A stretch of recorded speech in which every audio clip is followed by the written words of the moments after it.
This is macOS Ken. Some smallish, though important updates. Wedbush is still betting on an Apple car announcement, and the Fortnite fight lands in North Dakota. It's Tuesday, the 16th of February, 2021.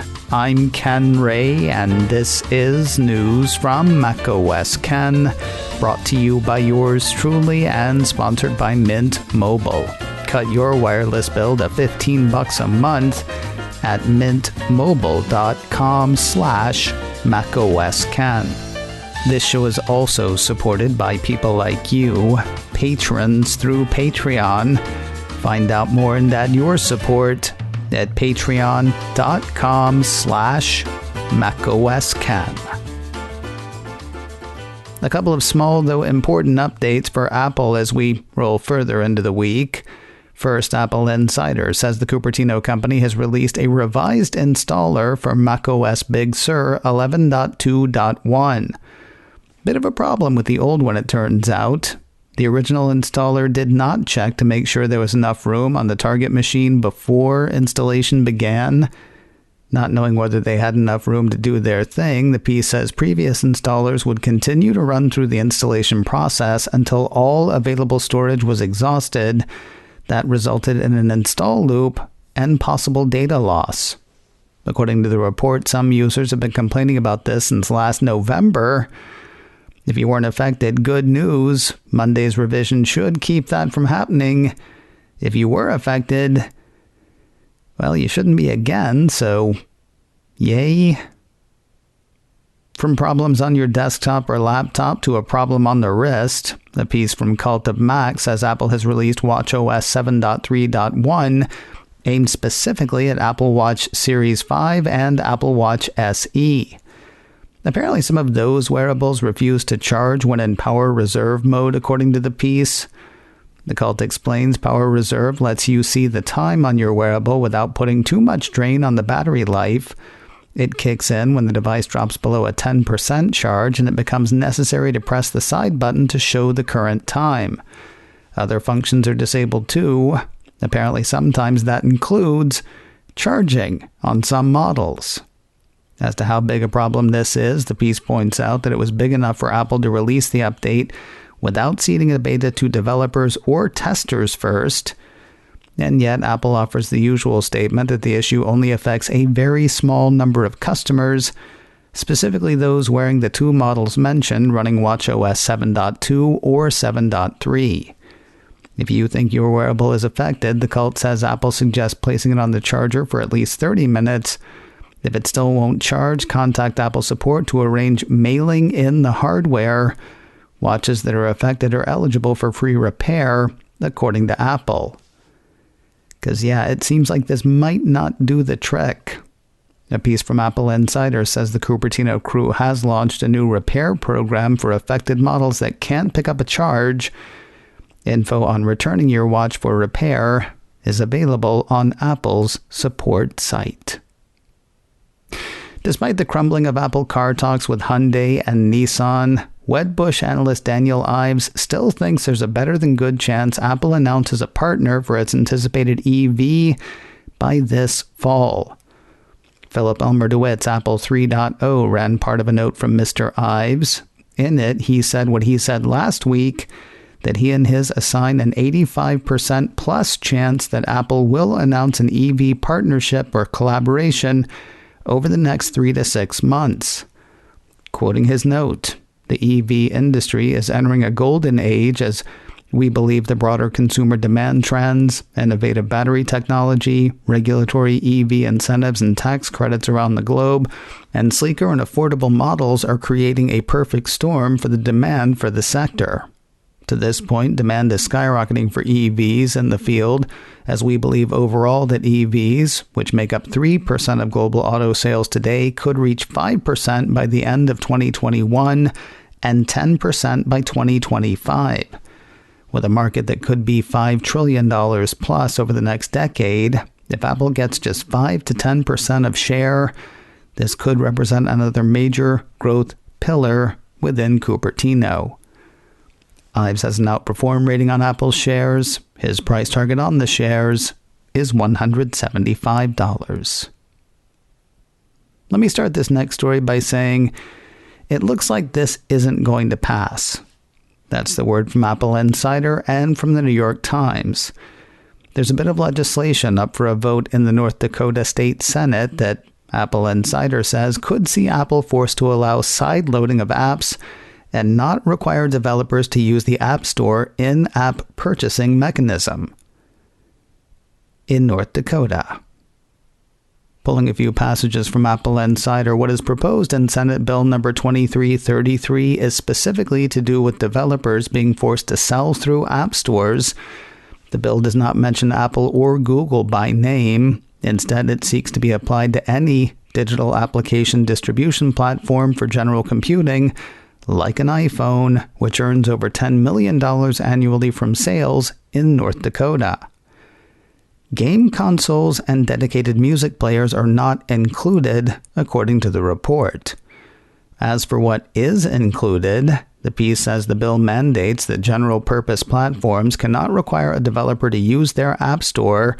Furthermore, platforms also may not require a developer to use an in-application payment system as the exclusive mode of accepting payment.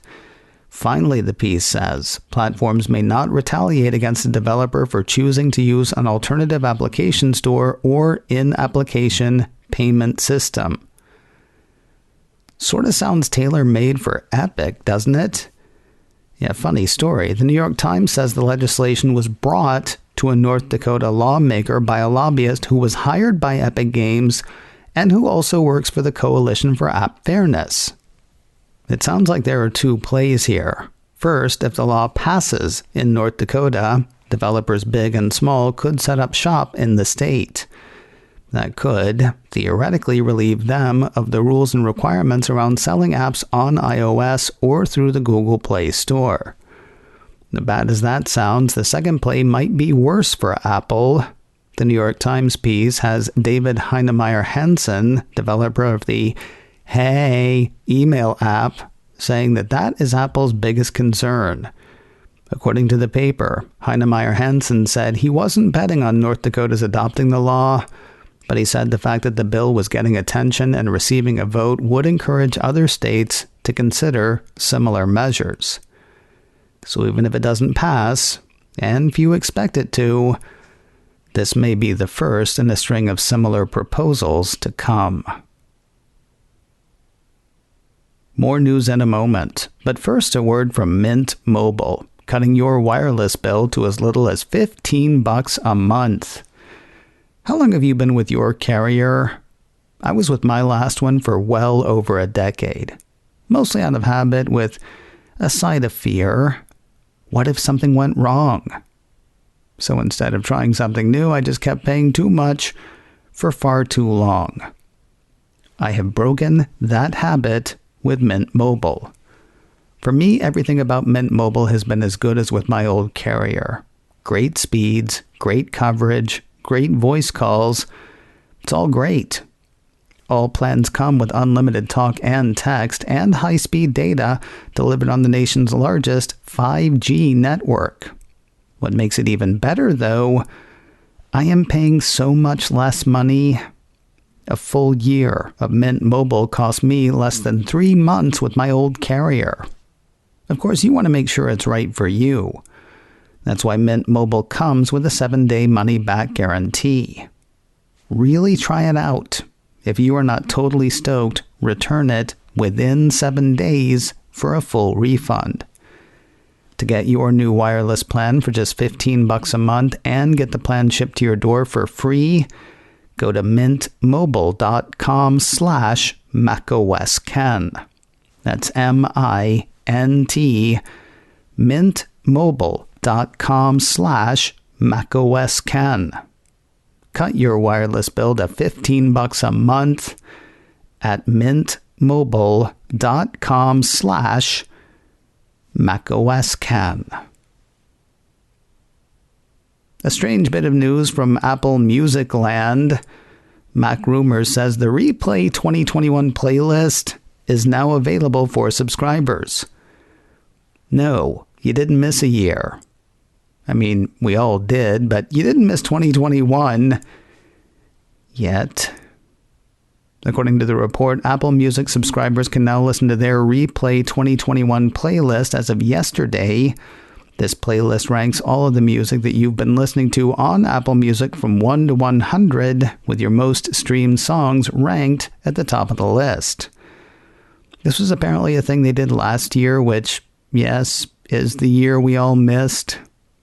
Just like last year's Replay playlist, the piece says, Replay 2021 will update every week on Sunday, constantly changing as you listen to more songs on Apple Music. By the end of the year, you'll have an overall snapshot of the tracks you listen to the most in 2021. Wouldn't a list like that just be all the music from now on for the rest of the year? And maybe other people are better at music discovery than I am. The Replay 2021 playlist can be found at the bottom of the Listen Now tab in Apple Music, according to Mac Rumors, as well as on Apple Music for the web. Remember all the talk of Apple producing its own podcasts as tie-ins to shows on Apple TV Plus? Well, the first one is about to blast off. Or touchdown, whichever. Cult of Mac says the Cupertino company is launching an official podcast for the alt history show For All Mankind, cleverly titled For All Mankind, the Official Podcast. Describing the podcast, Apple says fans of the series and its themes can hear host Chris Marshall, Commander Danielle Poole discuss what really goes down beyond our atmosphere, with guests from the series, space experts, and former astronauts, plus never-before-heard audio that shows how astronauts achieve the impossible. There's actually a trailer for the podcast. You can catch that on YouTube. The cult says the audio program is coming the 19th of February to Apple Podcasts. It is likely no coincidence that is also when Season 2 of For All Mankind starts its run on Apple TV+. Apple CEO Tim Cook hit Twitter with a couple of messages on Monday, one marking President's Day and another calling for an end to a recent spate of violent attacks. Apple Insider says the CEO has pledged to support aid groups working to help combat violence against the Asian community. That follows a series of assaults against Asian Americans in San Francisco. On Twitter, Cook said the rising violence against the Asian community is a painful and urgent reminder that we must unite against racism in all its forms. There is no place for hate in our society. The team at Apple stands together, and we will be donating to groups providing support to those affected. No word from the company on what forms the donations will take. There was also no mention of which organizations will receive donations from Apple. As for marking President's Day, Cook did that on Twitter by quoting one of the presidents of the United States of America. "Millions of peaches," he said. "Peaches for me." That's actually from a song by the band, the President of the United States of America, and that is neither who Tim Cook quoted nor what he said. He actually chose a quote by Franklin Delano Roosevelt.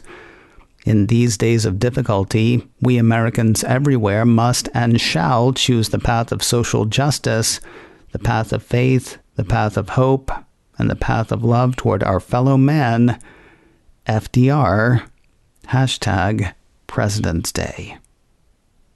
And finally today, is $1.5 million too much to pay for an Apple One on eBay?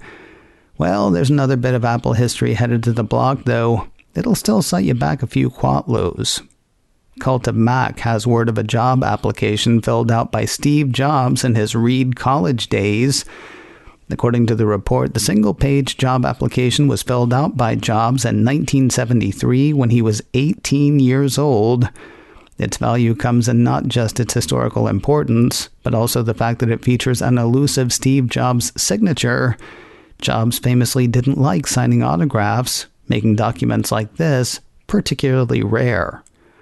In the questionnaire, says the auction listing, Steve Jobs highlights his experience with computers and calculators and special abilities in electronic tech or design engineer digital. The questionnaire is believed to have been completed around the time he dropped out of Reed College in Portland, Oregon. A year later, he joined Atari as a technician where he worked with Steve Wozniak before they founded Apple in 1976.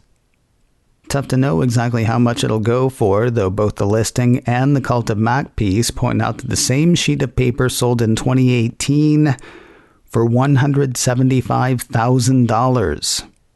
You gotta figure the final bid this time will be north of that. Anyway, the seller and the auction house will hope so. The auction house is Chesterfield's, by the way. The auction itself will run 4 weeks, from the 24th of February through the 24th of March. Coming up in a few minutes, 2 of Apple's recent unmitigated failures are iPhone 12 mini and Apple TV Plus. Oh, Tom Merritt and I don't think that that's true necessarily, but everybody knows it's true. Except for the part where everybody knows it's true. You can hear us talk it out in a few minutes. Look for that show and subscribe wherever you get podcasts. macOS Ken Live was supposed to go live yesterday. Sorry about that. It will kick back in again today, though.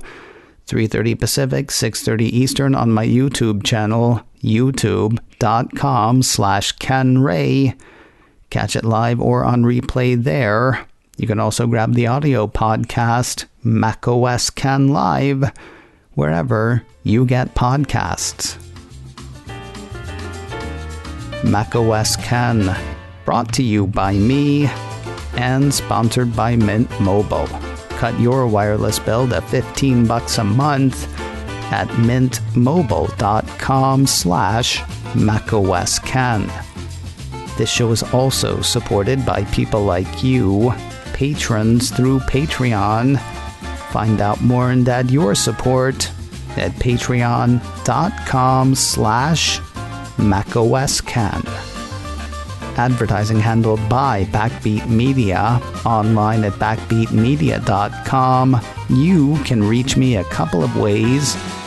Info at macosken.com or call 716-780-4080. Until next time, that is news from macOS Ken. I'm Ken Ray.